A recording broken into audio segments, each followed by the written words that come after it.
Hi guys. आप हमने C plus plus की एक ट्यूटोरियल स्टार्ट किया है जिसमें हमने पिछले वीडियो में हमने सी प्लस प्लस पे बात किया था और इसी के साथ हमने सी प्लस प्लस में सी प्लस प्लस की जो डेटा टाइप्स हैं हमने उसी पे बात किया था। तो आज का जो हमारा टॉपिक है ये भी एक इम्पॉर्टेंट टॉपिक है जो हर लैंग्वेज में यूज़ होता है, जिसका नाम वेरिएबल है। आज हम देखेंगे कि वेरिएबल हमारे पास क्या है। तो सबसे पहले हम वेरिएबल की डिफिनीशन देखेंगे कि वेरिएबल किसी को कहते हैं। तो सबसे पहले हम इसकी डिफिनीशन देखेंगे कि a variable is a name of memory location they can store data. कि वेरिएबल हमारे पास एक मेमोरी लोकेशन होता है जिसमें हम डेटा को स्टोर करते हैं। बेसिकली वेरिएबल हमारे पास एक नाम होता है जिसमें हम डेटा को स्टोर करता है, वो डेटा जो हम अपने प्रोग्राम में यूज़ करता है।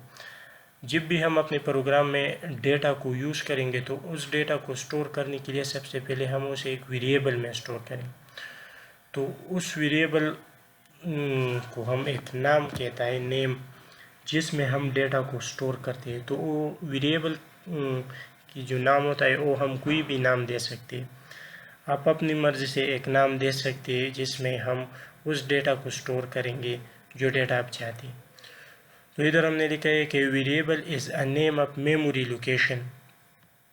वेरिएबल हमारे पास एक मेमोरी लोकेशन होता है डेट स्टोर डेटा, जिसमें हम डेटा को स्टोर करते हैं। डेटा हम वेरिएबल में ही स्टोर करते हैं और उस डेटा को जब हम एक्सेस करते हैं तो हम वो डेटा उस वेरिएबल के ज़रिए एक्सेस करते हैं जिस वेरिएबल में हमने उसे स्टोर किया है।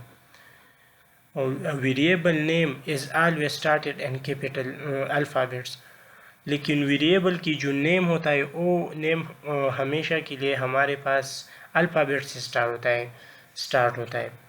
वो हमारे पास इंटीजर नंबर से स्टार्ट नहीं होता। तो हम इसकी एक एग्जांपल देखते हैं।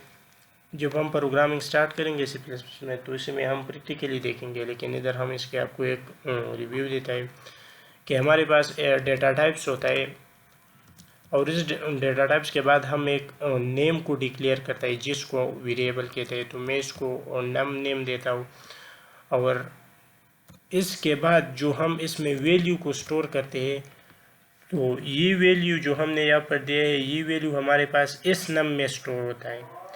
तो ये नम जो है ये हमारे पास एक वेरिएबल होता है।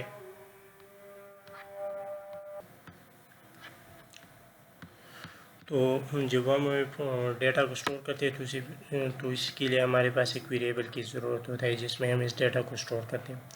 तो यहाँ पर हमने एक डेटा टाइप्स डिक्लेयर किया और उसमें हमने एक नाम दे दिया, नाम हमने दे दिया और इसी में हमने ये डेटा को स्टोर किया। तो ये डेटा जब हम एक्सेस करते हैं तो हम इस डेटा को इस वेरिएबल के ज़रिए यूज़ कर सकते हैं अपने प्रोग्राम में।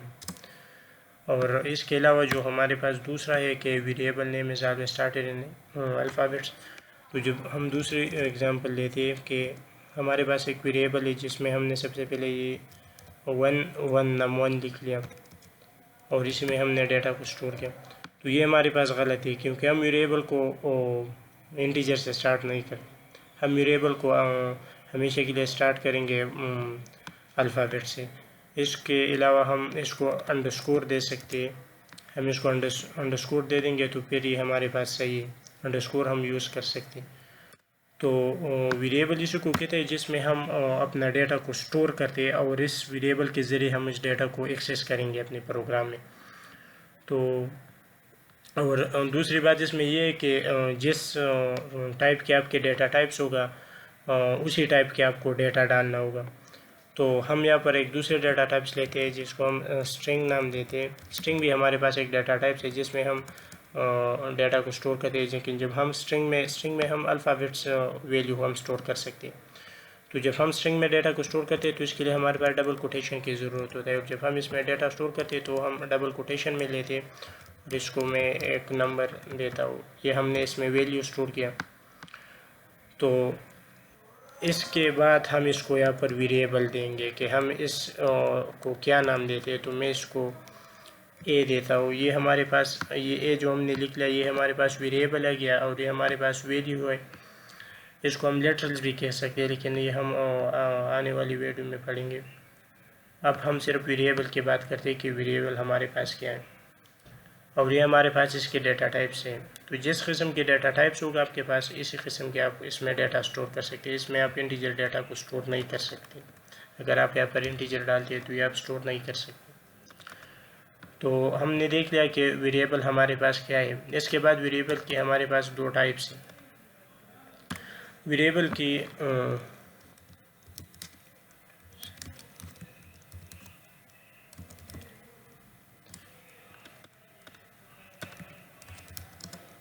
वेरिएबल के हमारे पास दो टाइप्स है।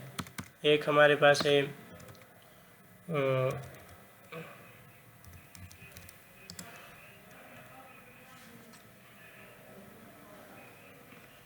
एक हमारे पास है ग्लोबल वेरिएबल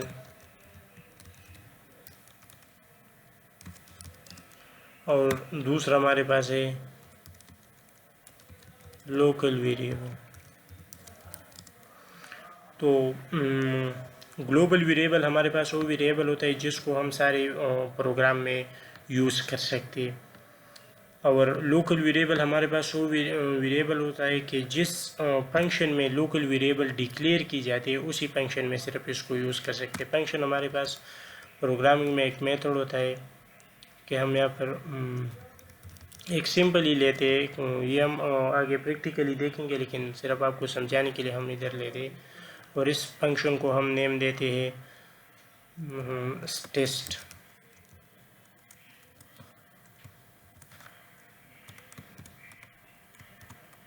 ये हमारे पास एक फंक्शन होता है। अब जब हम इस फंक्शन के अंदर वेरिएबल को डिक्लेयर करेंगे जिसको हम टी नाम देते हैं और इसी में हम इंटीजर डाटा डालते हैं, तो ये हमारे पास ग्लोबल वेरिएबल हो गया। लोकल वेरिएबल, इस वेरिएबल को हम सिर्फ इस फंक्शन के अंदर ही यूज़ कर सकते हैं जिस फंक्शन में हमने इसको डिक्लेयर किया है। और लोकल वेरिएबल हमारे पास फंक्शन के बाद यूज़ डिक्लेयर करते हैं। जिस तरह ये हमारे पास हो गया इंट बी, इसको हमने ये वैल्यू दे दिया। अब ये हमारे पास ग्लोबल वेरिएबल है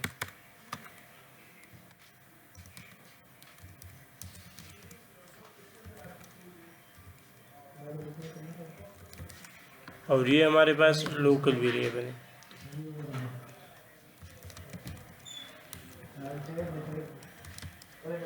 ये हमारे पास लोकल वेरिएबल है।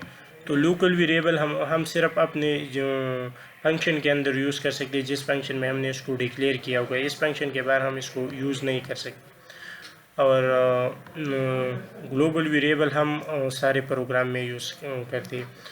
तो हम इसको प्रैक्टिकली देखते हैं कि लोकल वेरिएबल और ग्लोबल वेरिएबल हम किस तरह यूज़ करते हैं। ये हमारे पास वो आईडी है जिसमें हम C++ की प्रोग्रामिंग करते हैं। ये भी हम देखेंगे कि ये हम डाउनलोड कैसे करेंगे और इसको हम इंस्टॉल कैसे करेंगे।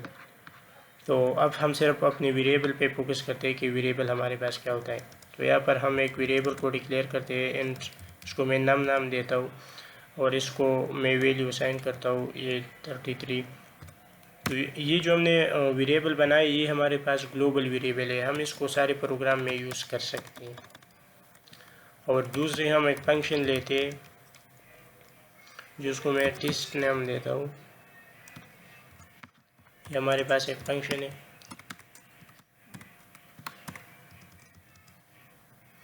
इसमें हम एक वेरिएबल डिक्लेयर करते हैं एंड टी नाम से और इसको हम वैल्यू असाइन करते हैं 33। इसको हम दूसरी वैल्यू असाइन करते हैं। तो ये हमारे पास लोकल वेरिएबल हो गया जिसको हमने फंक्शन के अंदर इसको यूज़ करेंगे। इस फंक्शन के बाद हम इसको यूज़ नहीं कर सकते। और ये हमारे पास ग्लोबल वेरिएबल हो गया जो हम इस सारे प्रोग्राम में इसको यूज़ कर सकते हैं। और दूसरी बात इसमें ये है कि जो हमने लिखा है कि variable is always started in alphabets, यहाँ पर हमने लिखा है variable name is always started in alphabets. तो ये हमारे पास ऐसा है कि जब हम वेरिएबल को डिक्लेयर करते हैं तो ये वेरिएबल हमेशा हमारे पास अल्फ़ाबेट से स्टार्ट होता है। ये अंडरस्कोर से भी हो सकता है कि हम अगर अंडरस्कोर लिखे और फिर इसके बाद नाम दे रहे तो भी ये सही है, लेकिन जब हम अंडरस्कोर को ज़्यादातर यूज़ नहीं करते, इसमें हम अल्फ़ाबेट्स को यूज़ करते हैं, तो ये हम इसी तरह वेरिएबल पे दे सकते हैं कि पहले हम अल्फ़ाबेट दें और बाद में हम इंटीजर वैल्यू दें। लेकिन हम इसी तरह नहीं कर सकते कि अगर हम पहले इंटीजर दें और फिर इसको अल्फ़ाबेट्स दें, तो ये हमारे पास गलत होता है, ये यूज़ नहीं होता और ये प्रोग्रामिंग भी नहीं मानता, कंपाइलर इसको नहीं समझता कि ये क्या लिखा है, तो ये हमारे पास गलत है। हम इसको इसी तरह डिक्लेयर कर सकते हैं। और लोकल में भी हम इसी तरह करते हैं कि जब हम अल्फ़ाबेट्स को वेरिएबल को डिक्लेयर करते हैं तो इससे पहले हम इंटीजर को नहीं लिख सकते। पहले हम अल्फ़ाबेट लिखेंगे और बाद में हम इंटीजर लिखेंगे। अगर लिखने की ज़रूरत हो तो हम लिख सकते हैं इसको। तो ये हमारे पास वेरिएबल था कि प्रोग्रामिंग में वेरिएबल क्या होता है और वेरिएबल की यूज़ कैसे करते हैं, वेरिएबल को डिक्लेयर कर सकते हैं कैसे करते हैं। और दूसरे हमारे पास के वेरिएबल के टाइप्स कितने हैं, तो वेरिएबल के हमारे पास दो टाइप्स है, एक हमारे पास ग्लोबल वेरिएबल है और दूसरे हमारे पास लोकल वेरिएबल है। तो ग्लोबल वेरिएबल हमारे पास वो वेरिएबल होता है जिसको हम सारे प्रोग्राम में यूज़ कर सकते हैं, सारे क्लास में हम इस ग्लोबल वेरिएबल को यूज़ कर सकते हैं। और लोकल हमारे पास वो वेरिएबल होता है जिसको हम सिर्फ उस फंक्शन के अंदर डिक्लेयर यूज़ कर सकते हैं जिस फंक्शन में हमने इसको डिक्लेयर किया हो। तो हमने इस वीडियो में देख लिया कि वेरिएबल हमारे पास क्या होता है। अब हम जाते हैं ये चीज़ जो मैंने यहाँ पर डाउनलोड किया है और इंस्टॉल किया है, तो हम देखते हैं कि आज के बाद जब हम वीडियो बनाएंगे तो हमारे काम सारे इस आईडी के अंदर होगा, हम प्रैक्टिकल काम करेंगे। बाकी सब कुछ जो प्रोग्रामिंग है वो हमारे पास प्रैक्टिकल है कि हम इसको प्रैक्टिकल कैसे करेंगे। तो इसके लिए हम इस आईडी को डाउनलोड करेंगे।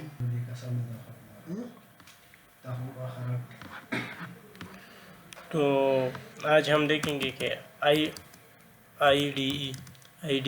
आईडी किसी को होती है। आईडी हमारे पास वो सॉफ्टवेयर होता है जिसमें हम अपने जो लैंग्वेज होता है, हर लैंग्वेज के लिए अपने अपने आईडी होते हैं, लेकिन C++ के लिए हमारे पास C++ के लिए हमारे पास जो यूज़ होता है वो हमारे पास div C++ एक आईडी है जिसको हम डाउनलोड करेंगे और इसी में हम अपनी कोडिंग को करेंगे। तो जिसमें हम कोडिंग करेंगे उसके लिए हम यूज़ करते हैं जो आईडी यूज़ करते हैं उसको हम कहते हैं div C++।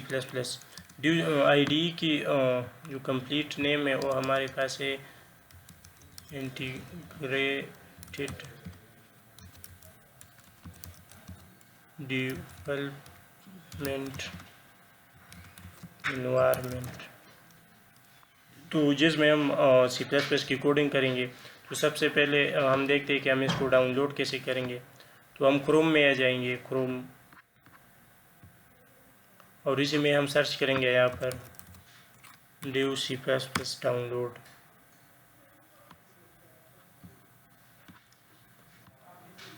तो इधर आप देख सकते हैं कि हमारे पास जो लेटेस्ट वर्जन है डाउनलोड,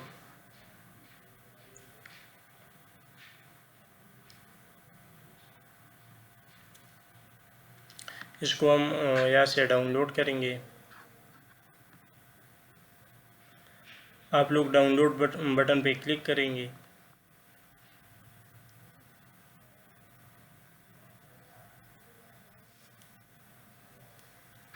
तो मैंने इसको, तो यहाँ से डाउनलोडिंग स्टार्ट हो जाएगा, या प्री डाउनलोड आ जाएगा, तो यहाँ से डाउनलोडिंग इसकी स्टार्ट हो जाएगा।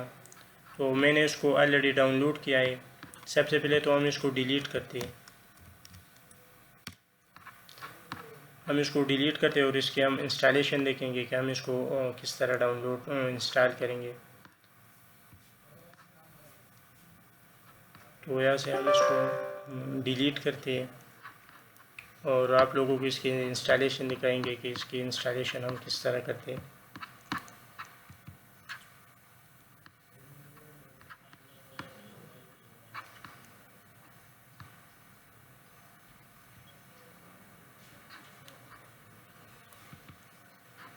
ये मैंने ऑलरेडी डाउनलोड किया है यहाँ पर।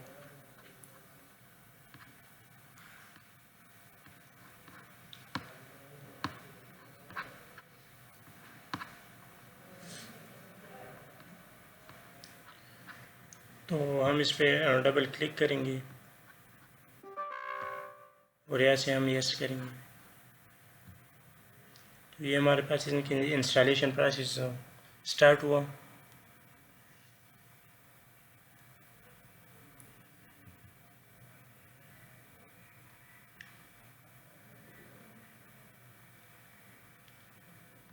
हम यहाँ से ओके करेंगे और लैंग्वेज, जिस लैंग्वेज में आप इसको इंस्टॉल करना चाहते हैं तो आप यहाँ से सेलेक्ट कर सकते हैं, लेकिन मैं इसे इंग्लिश में स्टार्ट कर लेता हूँ। यहाँ से हम ओके करेंगे और यहाँ से हम अग्री पे क्लिक करेंगे, फिर नेक्स्ट करेंगे। और जिस फोल्डर में आप इसको सेव करना चाहते हैं तो यहाँ से आप लोकेशन चेंज कर सकते हैं।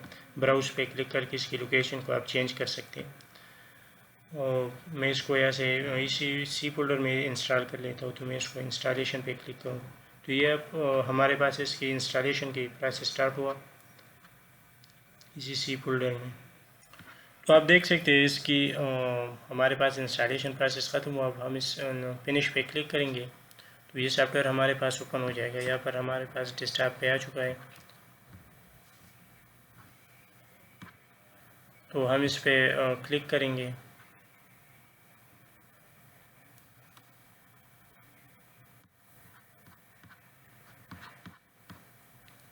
यहाँ से हम इसकी एक न्यू प्रोजेक्ट ले लेंगे। तो ये हमारे पास बिल्कुल सॉफ्ट प्रोजेक्ट है। तो नेक्स्ट आने वाली वीडियो में हम इंशाल्लाह इसमें सारे काम प्रैक्टिकली करेंगे। इसमें हम इसकी हेडर फाइल करेंगे कि हेडर फाइल हमारे पास क्या होता है। तो बस इस वीडियो में इतना ही, और आने वाली वीडियो में हम बाकी जो काम करेंगे वो हम प्रैक्टिकली करेंगे। इसी सॉफ्टवेयर में सारी कोडिंग करेंगे C++ की।